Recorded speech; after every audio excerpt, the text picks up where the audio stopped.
이 민족을 끌고 가다가 모든 에너지를 쏟아 부어서 기력이 완전히 소진된 탓이었을까요? 어쨌든지 그는 이스라엘 백성들이 가나안에 들어가서 앞으로 어떻게 살아야 되냐 하는 것에 대한 가르침을 유언처럼 남겼습니다. 그 내용이 신명기에 기록되어 있습니다. 오늘 설교 본문 16절은 가나안에 들어가서 하나님을 따랐을 때에 주어질 운명에 대한 설명입니다. 당연히 좋은 거죠. 잘 따르면 하나님을 사랑하고 명령과 규례와 법들을 잘 지키면 이스라엘 백성들은 거기서 생존하고 번성하며 가나안 땅을 차지할 것이라고 하는 겁니다. 이와 반대로 17절과 18절은 하나님을 거기서 버리고 다른 신을 섬기면 망할 것이고 가나안 땅에서 오래 견디지 못할 것이라고 했습니다. 한마디로 하면 이스라엘 백성들이 하나님께 순종하면 복을 받아서 번성하고 불순종하면 화를 당할 것이라는 뜻입니다. 우리가 너무 자주 들은 이야기, 지금 기독교인들도 늘 그게 머리에 박혀있는 이야기입니다. 당연하다 보니 새롭게 다가오지도 않습니다. 우리의 영혼에 울림으로 다가오는 이야기가 아니라 그렇고 그런 뻔한 이야기로 들립니다. 그렇죠? 어떻습니까?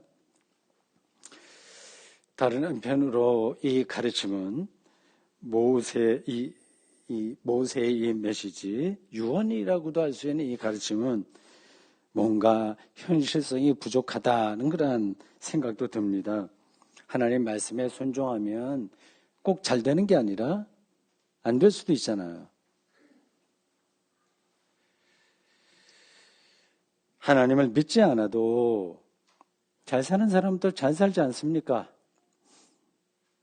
개인적으로도 그렇고 국가적으로도 그렇습니다.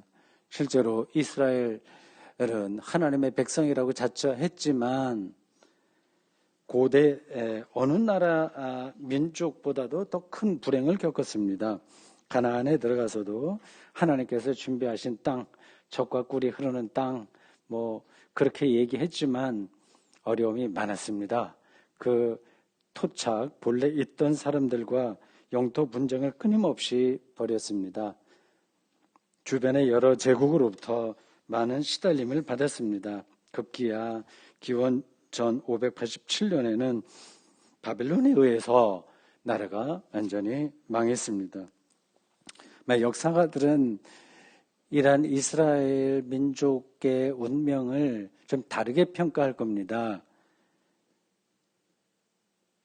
바벨론의 제국주의적 호전성, 제국들은 팽창주의잖아요. 영토도 팽창하고 자기들의 그 문화, 이거를 주변에 억지로라도 이식하려고 하는 겁니다. 그런 것에 의해서 유대가 희생당하거나 아니면 유대의 나라의 외교 정책이 그 순간에 오류가 발생했다고 하는 그런 평가를 내릴 수 있습니다. 이런 일들은 사실 오늘날도 반복해서 벌어집니다. 오늘 본문에서 모세는 그런 역사가들의 일반적인 평가하고 다르게 하나님에 의해서 흥망성쇠가 이루어진다, 일어난다. 그러니 신앙생활 똑바로 해야 된다고 강조합니다. 일반 역사가들의 이 판단이 옳을까요? 성서 기자들의 판단이 옳을까요? 우리는 어떤 기준에 따라서 이 세상을 삽니까? 오늘날 기독교인들은 이 두 주장 사이에 적당한 위치에서 일상을 살아갑니다. 한편 어떤 분들은 한쪽으로 치우쳐요. 그리고 이쪽으로 치우치거나 저쪽으로 치우치죠. 무조건 하나님이 하신다 이렇게 믿는 사람도 있고 아니야 그거는 관계없어 이렇게 사는 사람들이 있고요.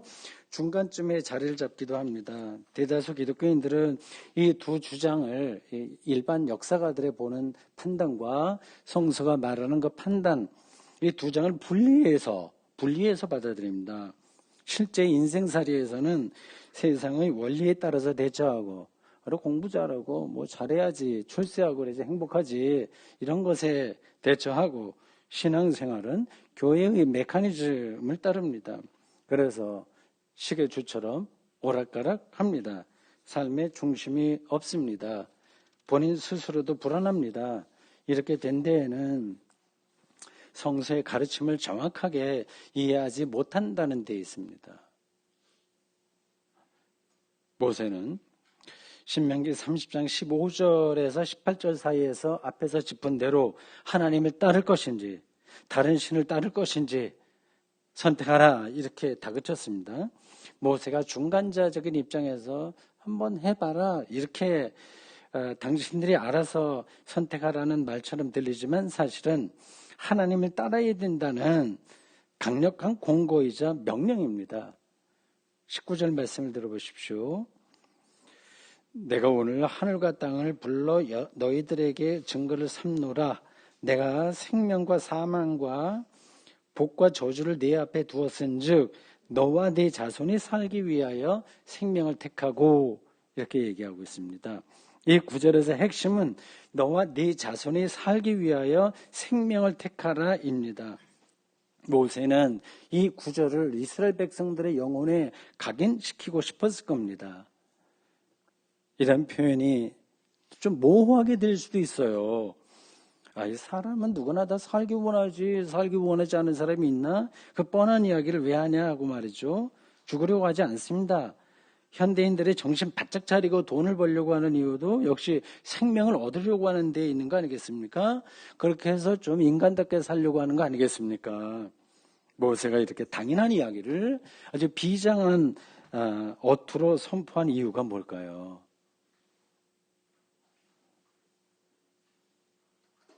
우선 생명이 뭔지를 생각해 보십시오. 우리가 숨쉬고 먹고 마시고 살아있는 겁니다. 그럼 뭘 보고 생각하고 또 아기도 낳고 그렇습니다. 문학 활동도 생명 현상에 속합니다. 그림을 그릴 수 있고 작곡하고 시를 씁니다. 부분적으로는 육체적인 생명도 있고 또 정신적인 현상으로도 나타납니다. 지금 우리는 이렇게 살아있기 때문에 살아있는 게 분명하죠. 생명을 유지하고 있는 게 분명하죠. 그렇기 때문에 기기묘묘한 세상을 경험할 수 있고 이렇게 예배도 드릴 수 있습니다. 또는 사랑하기도 하고 미워하기도 합니다. 다 그게 살아있기 때문에 벌어지는 현상입니다. 기뻐하기도 하고 슬퍼합니다. 모든 게 살아있다는 증거입니다. 이렇게 숨쉬고 생각하고 보고 그렇게 살다가 모든 생명 현상이 끝장나는 순간이 옵니다. 갑자기 오기도 하고 신압으로 오기도 합니다. 예외가 없습니다. 도대체 이 생명이 뭘까요? 지금까지의 설명은 여러분들이 다 아는 이야기입니다. 알지만 평소에 별로 진지하게 생각하지 않습니다. 잠시 생각하다가도 그걸 거둬들입니다. 해결도 되지 않고 아무리 생각해봐야 해결도 안 되고 또 복잡해지고 그렇습니다. 그것보다는 그런 생각보다는 그걸 생각하고 싶어도 자꾸만 거기 못하게 되는 이유는 그것보다 더 절실한 게 우리에게 있기 때문에 그렇습니다. 사람은 다 자기의 절실한 것을 생각하고 살게 마련입니다. 그 절실한 대상은 여럿입니다. 가장 대표적이고 일반적인 대상은 당연히 돈이죠. 돈이 우리에게 쾌적한 삶을 보장해 준다고 확신하기 때문에 거기에 매달립니다. 그런 확신으로 인해서 생명 자체에 대한 관심은 이상하게 줄어들어요. 이게 역설적입니다. 생명을 쾌적하게 하리라 생각하는 것에 어떤 대상에 집착하면 생명에 대한 생각은 줄어들고 쾌적한 삶의 조건을 향한 욕망만 드러납니다. 이상합니다. 그 결과는 평화와 안식의 실종입니다. 자본주의 사회에서는 이런 현상이 극대화됩니다. 이를 교회 문제와 연결해서 설명하면 교회를 성장시켜야지, 전도해서 신자들 불러 모아야지 한다는 목적에 묶여서 정작 하나님에 대한 생각은 하지 않는 겁니다. 인생살이와 신앙생활의 메커니즘은 비슷하게 돌아갑니다. 이렇게 된 데에는 생명에 대한 오해가 자리합니다. 사람들은 생명을 무의식적으로 자기의 소유라고 생각합니다. 그렇게 오해할 만합니다. 각자가 숨을 쉬고 각자가 뭘 마십니다. 내가 하는 거죠. 내가 건강을 챙기죠. 자기 인생을 자기가 펼칠 수 있다고 생각합니다. 그게 잘 풀리는 사람도 있고 안 풀리는 사람도 있습니다. 이걸 부정할 수 없습니다. 그런데 생명은 우리가 생각하는 것보다 훨씬 깊고 훨씬 다양하고 풍부합니다. 제가 평생 취미 활동으로 삼았던 테니스를 예로 들겠습니다. 젊었을 때는 일주일에 4번, 5번도 나가는데 요즘은 점점 줄어서 2번, 1번 이렇게 나갑니다. 테니스 수준은 천차만별입니다. 프로 선수들이 있고 실업 선수가 있고요. 저처럼 아마추어 동호 회원들이 있습니다. 테니스 황제로 알려진 그 페더러와 저 같은 동네 동호 회원들 실력은 비교 자체가 되지 않습니다. 그러나 페더러처럼 실력이 좋아야만 테니스를 즐길 수 있는 게 아니라고 하는 사실이 중요합니다. 실력이 부족한 사람도 일종의 테니스 영성을 경험할 수 있고요. 아주 뛰어난 사람도 그걸 놓칠 수 있습니다. 실력이 뛰어나면 좋긴 하지만 테니스 영성에 들어간다면 그 실력의 차이는 미미해지는 겁니다. 큰 의미가 없는 겁니다. 여기서 테니스 실력을 돈으로 바꿔 놓아도 똑같다는 사실을 여러분들은 아실 겁니다. 삶의 본질을 성찰할 줄 아는 사람에게는 돈의 많고 적음이 결정적으로 문제가 되지 않기 때문입니다.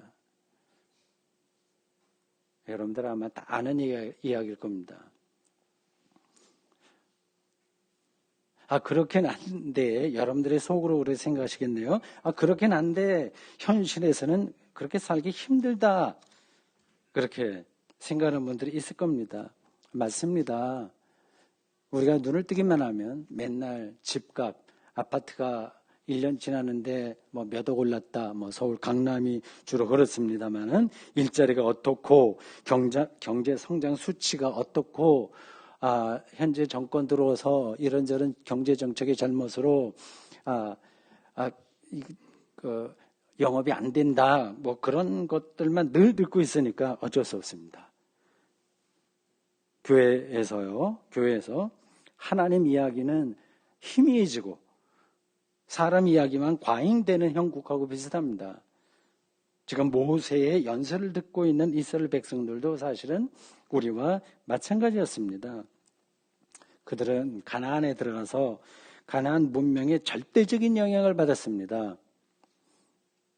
가나안 사람들은 여러분들이 아는 대로 바알을 섬겼습니다. 바알은 풍년과 후손을 약속하는 농경신입니다. 풍년과 다산, 그것이 당시 가나안 원주민들의 이데올로기였습니다. 시대의 정신이었고 사람들의 영혼을 끌어가는 가장 강력한 힘이었습니다. 그걸 이데올로기라고 합니다. 인간은 어느 곳 어느 때나 생존의 위험을 받기에 이런 풍요 이데올로기는 강력하게 작동했고 지금도 똑같습니다. 이스라엘 백성들은 광야 40년에 빈궁했던 삶을 진절히 쳤습니다. 가나안에 들어보니까 완전히 새로운 새 신천지가 열린 겁니다. 그들의 눈에 가나안 문명은 그들이 들어갈 때는 철기 문화가 이미 거기에 자리를 잡았다고 해요.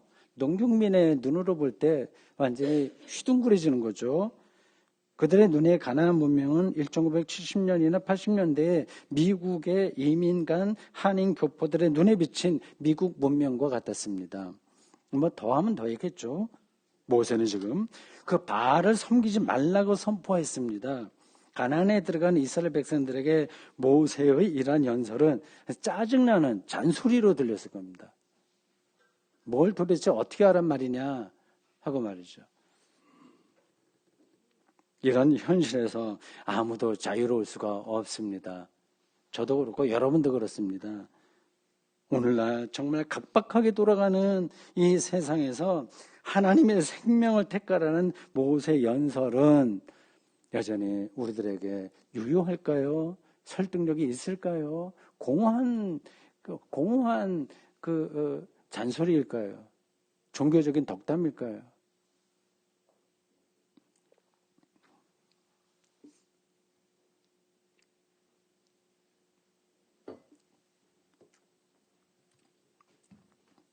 이걸 제가 설명을 해야 되는데 조금 졸리워도 잠깐 제 말에 귀를 기울여 보십시오. 생명을 택하라는 이 말은 명시적으로 나온 편이잖아요. 생명에 집중하라는 뜻입니다. 그렇게 복잡한 이야기가 아니에요. 숨 쉬고 먹고 보고 듣고 냄새 맡고 거의 집중하는 거예요. 다른 이와 관계를 맺고 맞는 일에 집중하는 겁니다. 그 상대방에게 집중하는 겁니다. 그 관계에 집중하는 겁니다. 그런 건 시시한 일이야. 그건 뭐 우린 다 알아. 시시하다 이렇게 생각할지 모릅니다. 그러지 않습니다.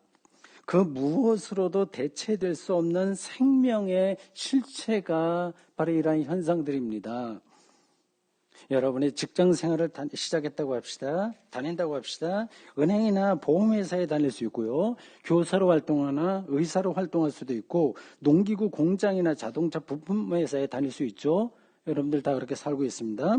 무슨 일에 종사하든지 일단 숨 쉬고 먹고 마시고 보는 일을 가장 중요하게 생각해야 됩니다. 그렇게 사는 사람이야말로 생명을 선택한 사람이에요. 너무 시시한 얘기 같나요? 이게 쉽지가 않습니다. 여기서 중요한 사실은 지금 세상이 요구하는 스펙이나 조건이 없어도 생명에 집중할 수 있다는 사실입니다. 여기 국회의원과 그 의원실에서 일하는 직원이 있다고 합시다. 두 사람의 사회적 신분은 크게 차이가 나지만 생명 선택에서는 아무런 차이가 없습니다. 여기 친구가 많은 사람들이 있다고 합시다. 인기가 좋아서. 그리고 외로운 사람이 있다고 합시다. 외로운 사람도 생명에 집중할 수 있습니다. 생명과 밀착할 수 있습니다. 외롭기에 친구 없기에 겨울나무가 더 생생하게 그의 감각에 들어올 수 있습니다. 여러분은 어떤 인생을 살기 원하십니까? 돈도 많고 친구도 많아야만 행복할 수 있다는 고정관념에 묶여 있지는 혹시 않으십니까?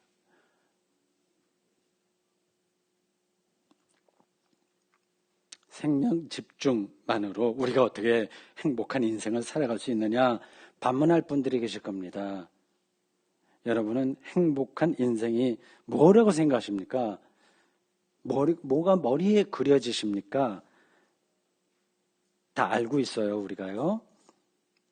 저도 담임 목사로서 여러분들이 그러한 행복한 인생을 살았으면 합니다. 이걸 거꾸로 생각해 보신 적은 없나요? 우리가 일반적으로 알고 있는 행복한 인생이 사실은 행복하다기보다는 그렇게 행복한 것처럼 믿고 싶은 거. 그래서 실제로는 수준 낮은 인생이거나 행복하지 않은 인생일 가능성은 없을까요?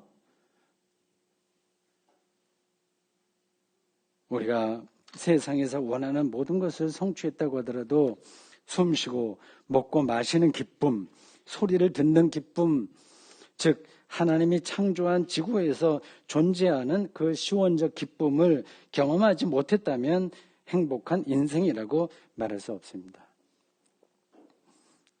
우리 주변에서 흔히 볼 수 있는 아주 작은 사물이 빛처럼 다가오는 존재의 신비, 작은 사물이 빛을 낸다고 하는 그 존재의 신비를 경험하지 못하는 사람이라면 그가 비록 대학교 총장이 되었다고 해도 행복한 인생을 살았다고 할 수 없습니다. 껍질을 살 수 있어요. 알맹이가 아니라.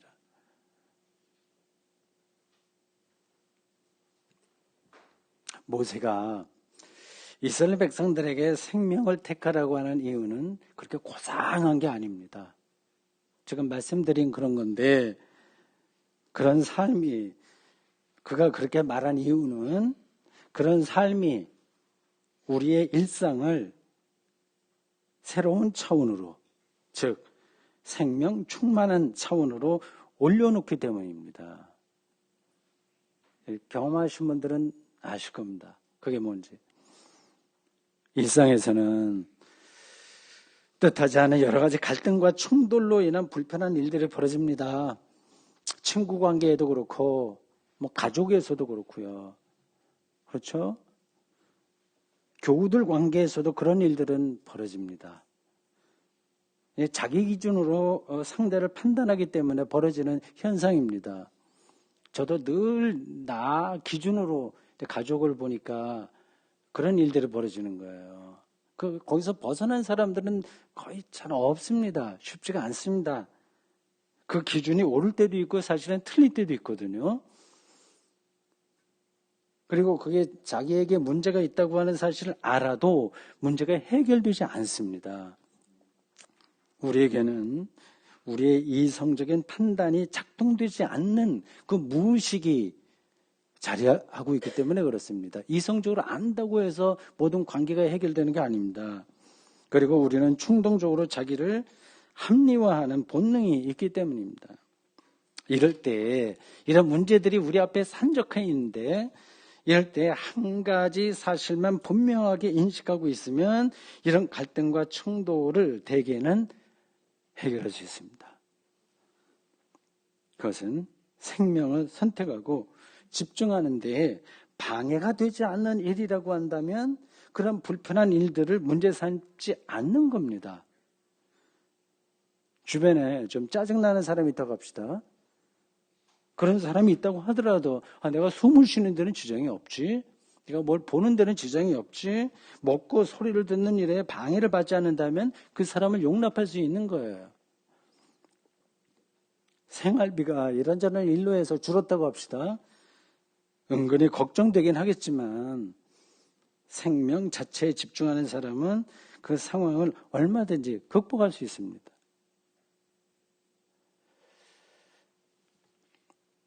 이 문제는 중요하니까 조금 더 설명하겠습니다. 여기 두 사람이 길을 걷고 있다고 합시다. 한 사람은 이번 총선에 나선 후보입니다.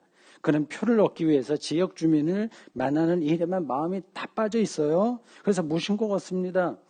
다른 한 사람은 시간이 많아 산책을 나온 백수입니다. 그는 중력을 느끼면서 황홀하게 한 걸음 한 걸음을 내딛습니다. 두 번째 사람이야말로 걷는 행위를 살아있다고 하는 경험을 한 겁니다.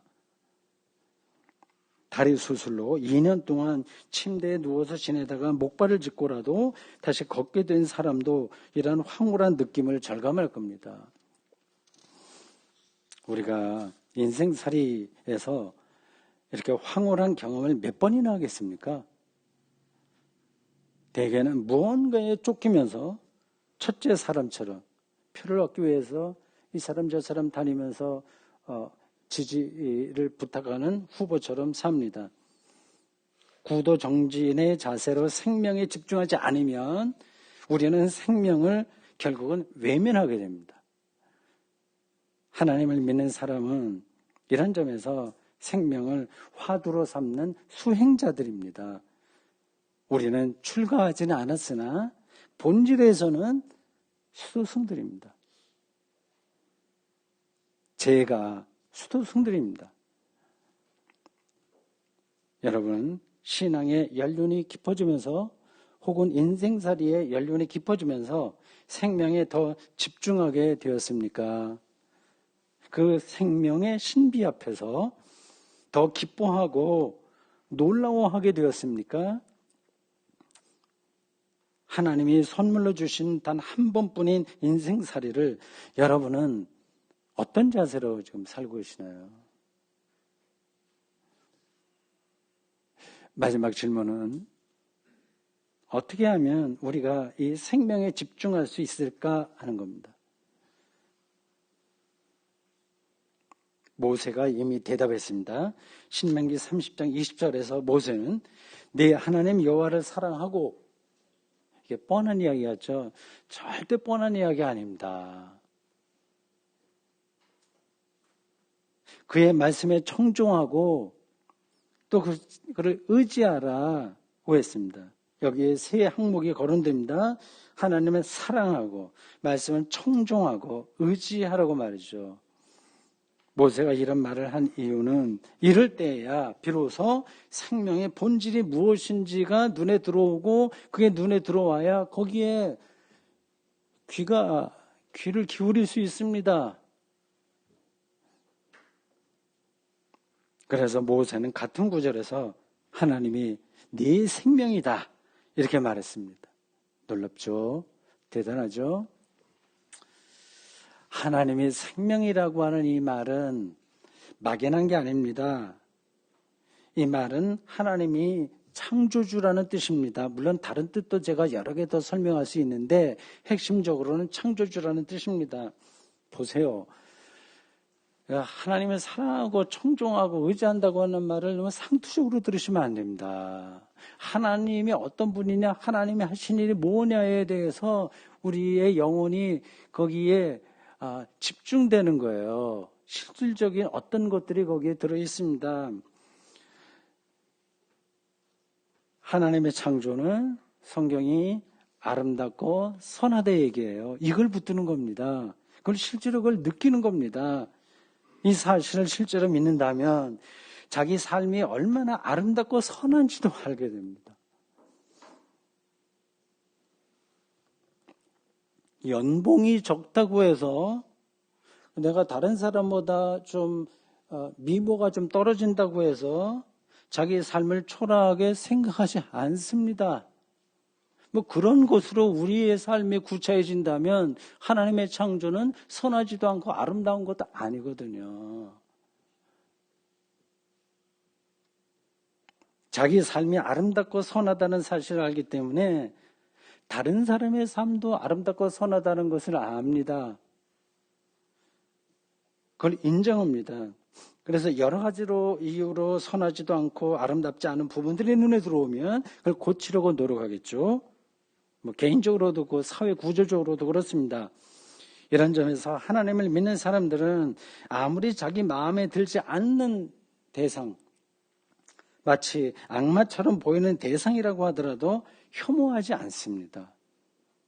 그걸 혐오하면 하나님의 창조가 부정되는 겁니다. 저는 잘난 체 잘하는 미국을 혐오하지 않듯이 밉생이처럼 못나 보이는 북한도 혐오하지 않습니다.